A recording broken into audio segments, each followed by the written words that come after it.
तो मुझे विश्वास नहीं था भी विनेश ऐसा फैसला ले लेगी। लेकिन ये 2-4 रोज़ पहले ये बात हुई है, मुझे उसका कोई पता नहीं, लेकिन मैं जो टिकट में जो नाम आया, तब पता चला भी जो जुलाना से जो चुनाव लड़ रही हैं, तो 140 करोड़ भारतवासी थे जिन्होंने आस उम्मीद थी अभी जो है विनेश जो है गवर्नमेंट 2028 में लेगी। सभी की आस उम्मीद आज भी थी, क्योंकि जो एयरपोर्ट पर वो जो आई थी विनेश, तो साथ लग रहा था, तो मुझे पूरा शक महसूस हुआ भी कभी इसको राजनीति में न धकेल दें, और वो इन्होंने जो योगदान है और डिपेंड न किया। महावीर फोगाट विनेश को राजनीति में नहीं लाना चाहते थे। पेरिस ओलंपिक में मेडल से वंचित रहने और सुर्खियों में आने वाली विनेश फोगाट ने राजनीति में पदार्पण कर दिया है।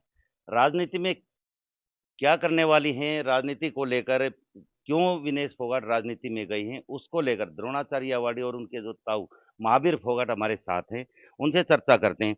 सर, विनेश फोगाट राजनीति में गई, क्या कहेंगे? देखिए, जो विनेश जो राजनीति में गई, मुझे इस चीज़ का जो है 4-5 दिन पहले पता लग गया था, जो वो जो न विनेश जो है उसकी चर्चा आई थी जो चुनाव लड़ेगी। तो मुझे विश्वास नहीं था भी विनेश ऐसा फैसला ले लेगी। क्यों? वो शुरू से ही जो है ना उस चीज़ से सपा दूर रही, जो मैं जो 2028 ओलंपिक जो तैयारी में लगूंगी। लेकिन ये 2-4 रोज़ पहले ये बात हुई है, मुझे उसका कोई पता नहीं, लेकिन मैं जो टिकट में जो नाम आया, तब पता चला भी जो जुलाना से जो चुनाव लड़ रही हैं, जिसके में जो 140 करोड़ भारतवासी थे जिन्होंने आस उम्मीद थी अभी जो है विनेश जो है गवर्नमेंट 2028 में लेगी। सभी की आस उम्मीद आज भी थी, और वो इसके लायक भी थी। वो जो है जो 2016 में होया, 20 में होया, 24 में जो आज अच्छा प्रदर्शन किया, और वो 100 ग्राम जो है वजन के कारण डिस्क्वालीफाई हो गई। तो 140 करोड़ वासियों को काफ़ी जो है निराशा हुई, और बड़ा प्रेम प्यार और बड़ा समर्थन किया, बड़ा हौसला बढ़ाया। तो मेरे अपने विचार भी और जो ये थे भी जो है 2028 ओलंपिक के लिए लड़े, और देश के लिए जो है मेडल है और एक इतिहास रची।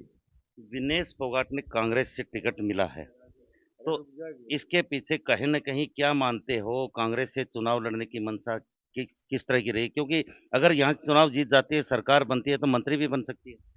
देखिए, जो चुनाव लड़ रही है जो जुलाना से, तो ये इसके वक्त कांग्रेस में एंट्री करने वाला सिर्फ मैं तो हुड्डा को और जो है दीपेंद्र हुड्डा को मानता हूँ, क्योंकि जो एयरपोर्ट पर वो जो आई थी विनेश, तो साथ लग रहा था, तो मुझे पूरा महसूस हुआ भी कभी इसको राजनीति में न धकेल दें, और वो इन्होंने जो योगदान है और दीपेंद्र ने किया। यानी कि ये माने कि महावीर फोगाट विनेश को राजनीति में नहीं लाना चाहते थे।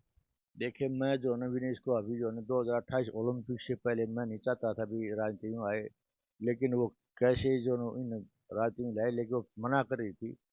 और एक जो है ब्रजभूषण ने कहा था भी जो चुनाव की जो इनको षड्यंत्र इन चुनाव में पहले कोई चर्चा थी, लेकिन मैं आपके चैनल के माध्यम से कहता हूँ उसकी कोई भी चर्चा नहीं थी चुनाव लड़ने की, न कोई दिमाग में थी। और आगे जो राजनीति में आगे जो अगर विधायक बन जाएगी, मंत्री बन जाएगी, लेकिन जो मान सम्मान जो एक गवर्नमेंट का था, वो जो एक इतिहास रच जाता, तो उस इतिहास से हम सर्व वंचित रहेगी। क्योंकि आपकी बेटी बबीता फोगाट भी राजनीति में आई थी। बिल्कुल आई थी वो, लेकिन वो कुश्ती लड़ नहीं सकी थी, जो मैंने 2018 में जबरदस्ती कॉमनवेल्थ गेम लड़वाया था। और जो कुश्ती छोड़ने के बाद में ये चाहे विनेश भी हो, तो बहुत बढ़िया जो राजनीति में आए, और जो खिलाड़ी उनका उनकी आवाज़ उठाए और बढ़िया पॉलिसी बनवाए। धन्यवाद। देखिए, ये विनेश फोगाट के बारे में ये महावीर फोगाट का कहना है कि अभी विनेश को राजनीति में नहीं आना चाहिए था। 2028 में 2028 में गोल्ड मेडल जीतती और जो मंत्री मिले, पद मिले या विधायक बने, उससे ज्यादा गोल्ड मेडल उसके लिए बेहतर होता। हालांकि ये भी कहना कि बबीता फोगाट के घुटनों में दर्द होने के कारण ही वो राजनीति में आई थी, और अगर विनेश फोगाट एक गोल्ड मेडल जीतती तो उसकी खास ये होती कि उसकी अलग ही पहचान होती है। और ये भी इनका ये कहना है कि अगर समय होता, अभी समय था उनका खेल में आगे बढ़ने का, और जब समय पूरा होता तो उसके बाद में वो राजनीति में उतर सकती थी। चरखी दादरी से प्रदीप साहू।